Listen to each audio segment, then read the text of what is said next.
Olá, olá pessoal, a paz do Senhor, tudo bem? Espero que sim.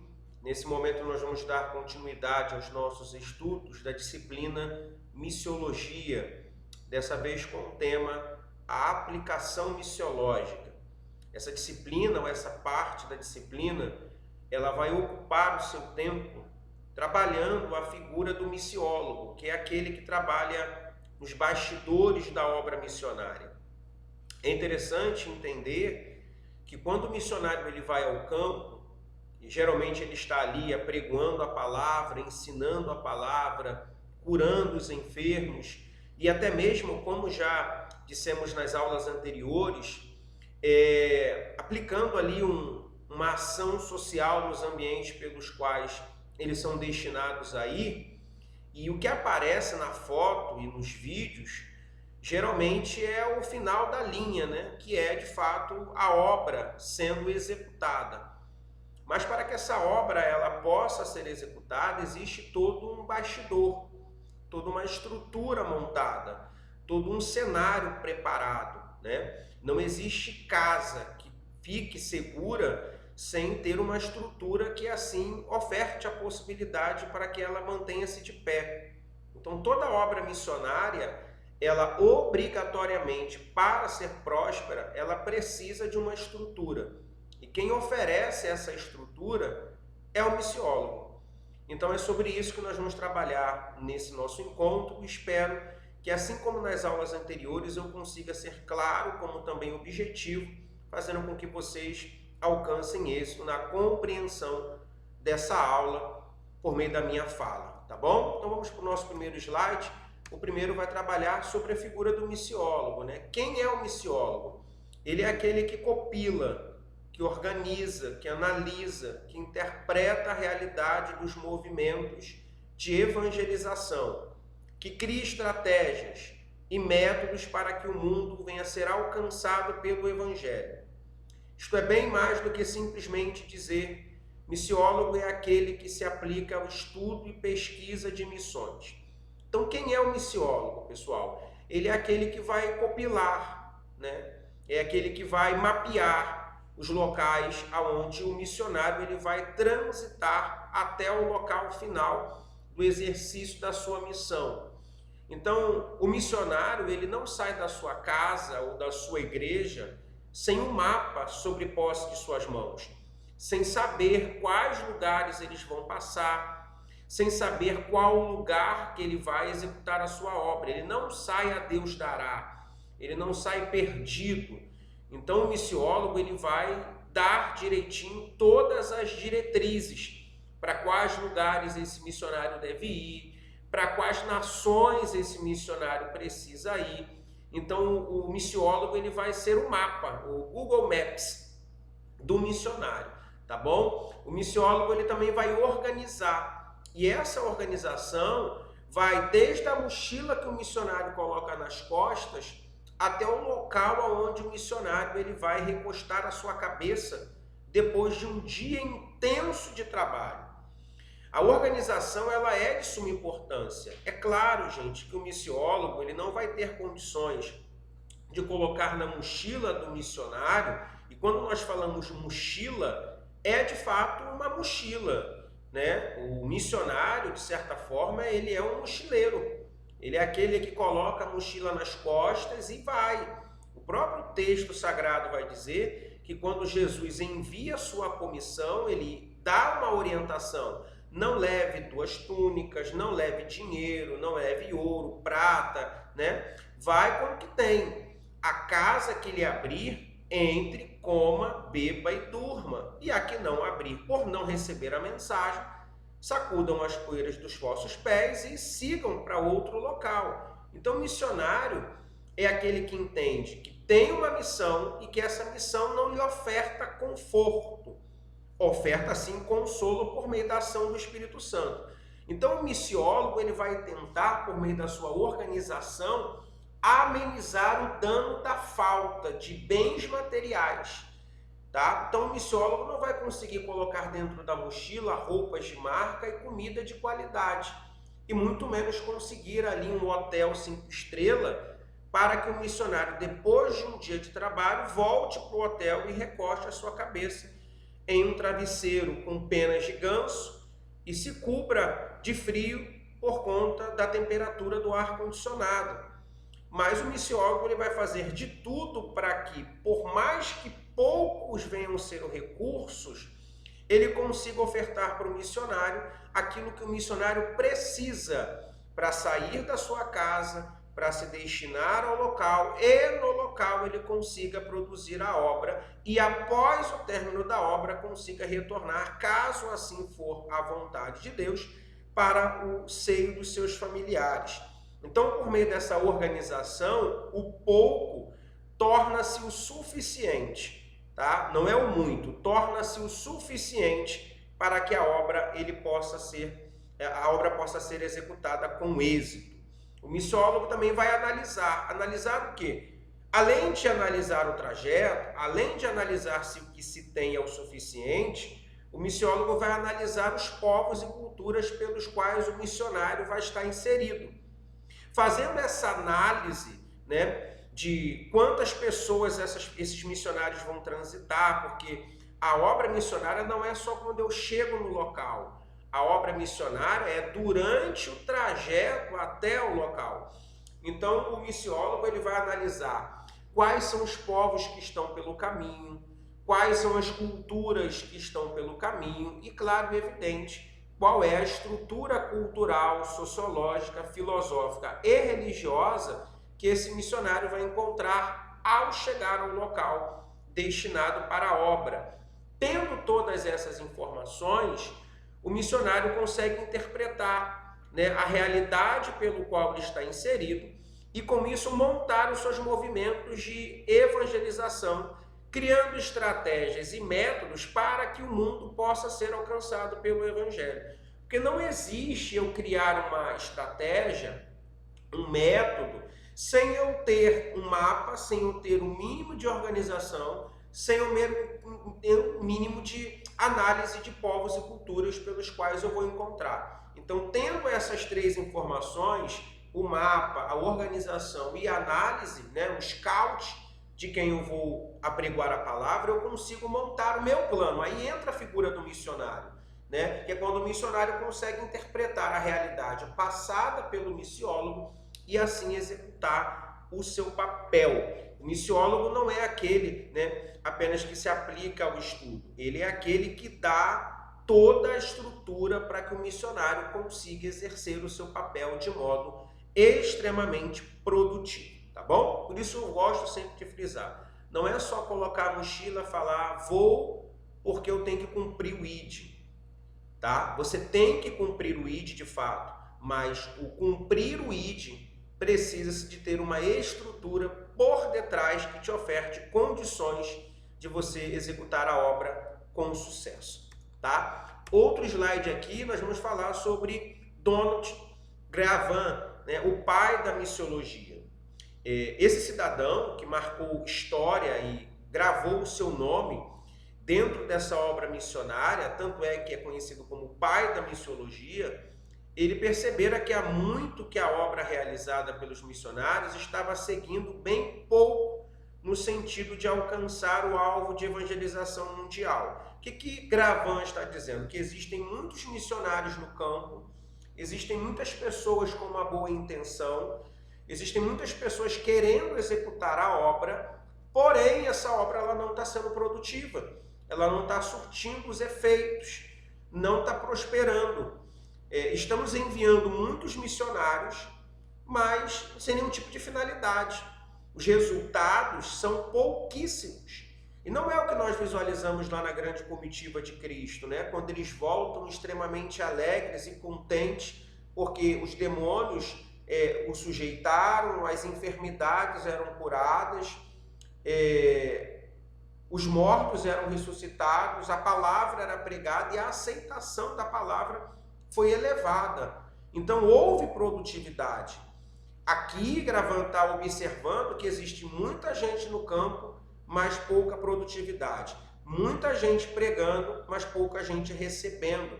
Então ele consegue entender que o problema não é a ausência de pregadores ou de missionários.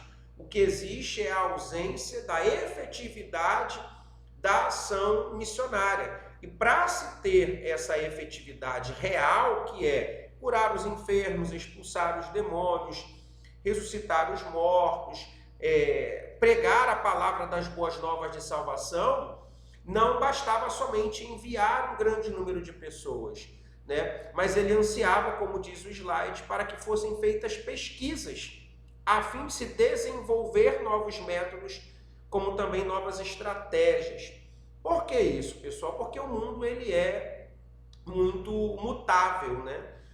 O mundo não é o mesmo de antes. O dia de hoje, por exemplo, não é o mesmo do que o dia de ontem.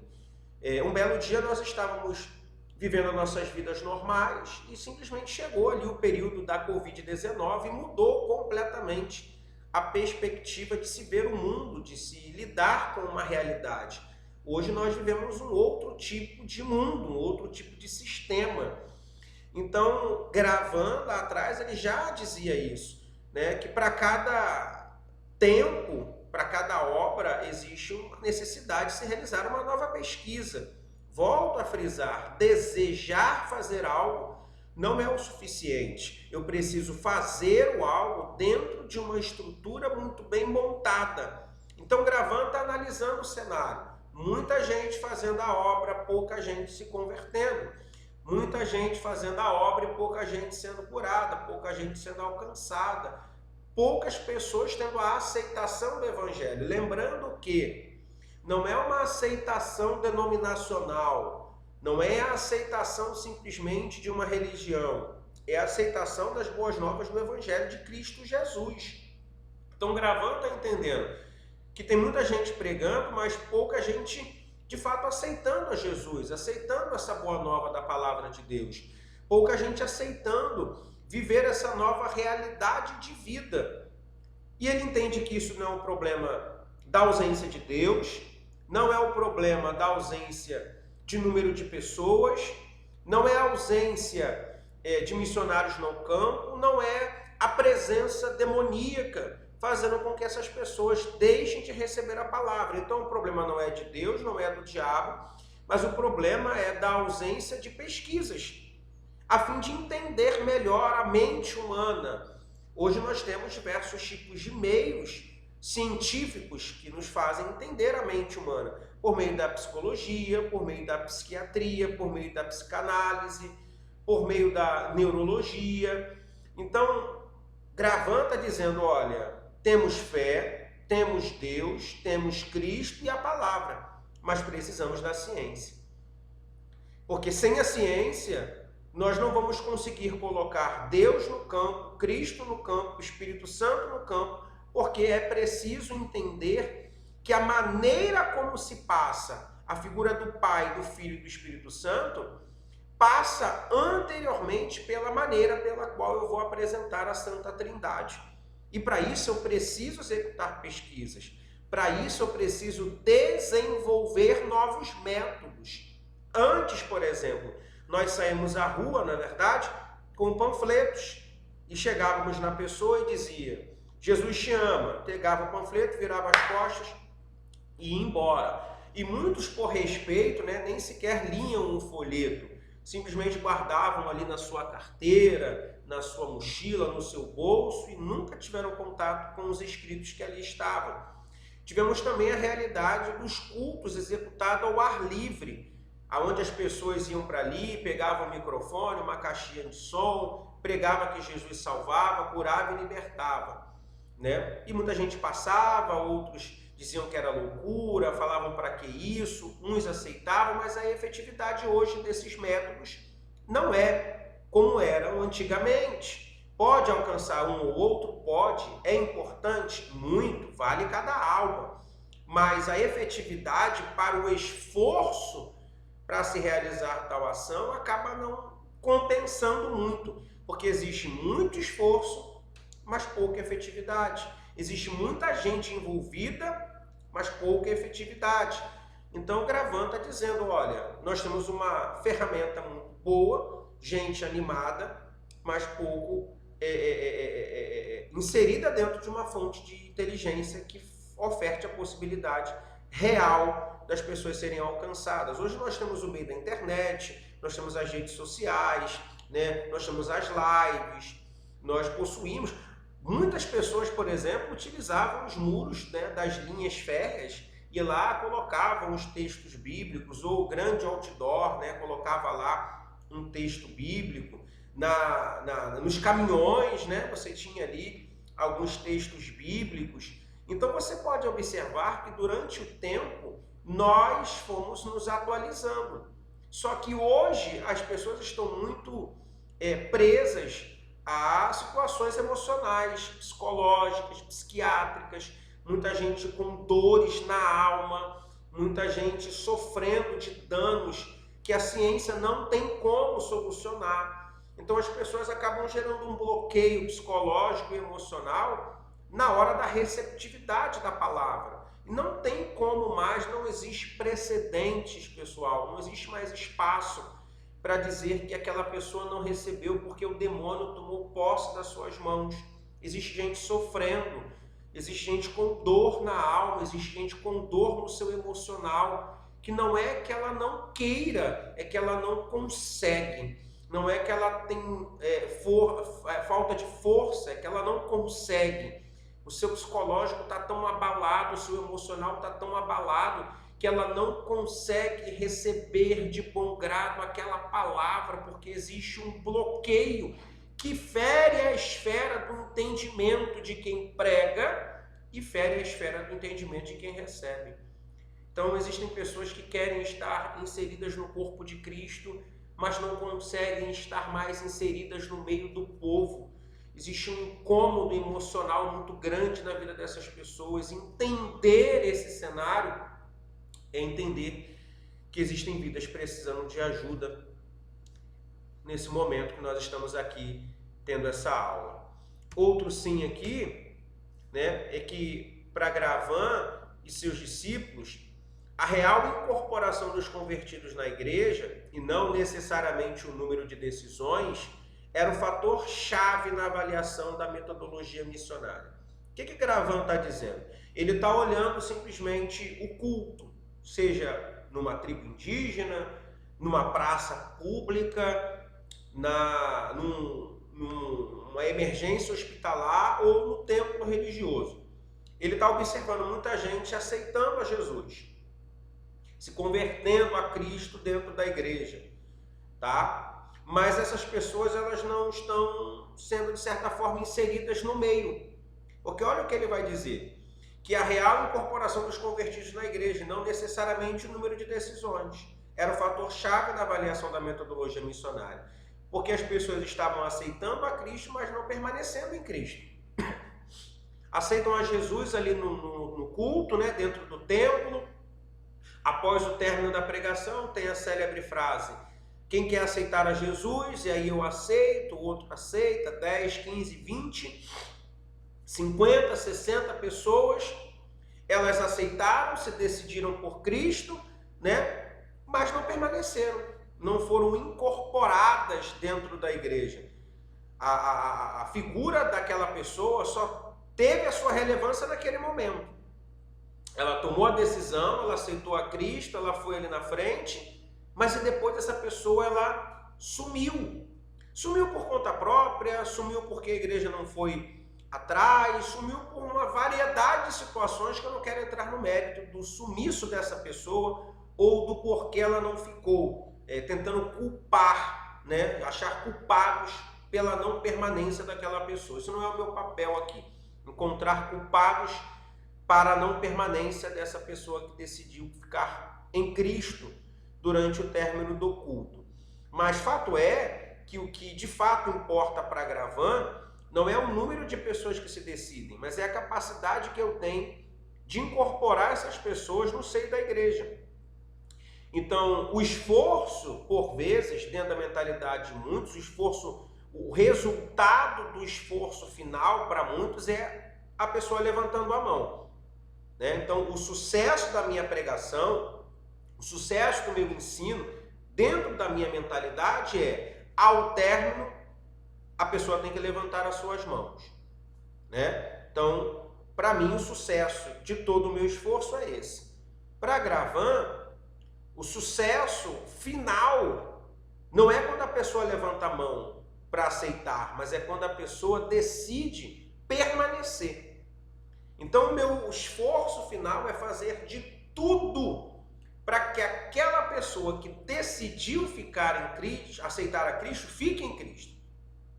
E para isso eu preciso realizar outras ações, né? Entender por que ela aceitou, qual é a realidade de vida pela qual aquela pessoa se encontra, se ela existe uma estrutura familiar, como se encontra essa estrutura familiar, e ali fazer uma obra missionária, não dentro de uma tribo indígena, mas dentro da casa daquela pessoa. Analisar, fazer um scout, né? De qual é a realidade de vida, se tem enfermo dentro da casa, se existem vícios, como é que se encontra a situação financeira e social daquela pessoa.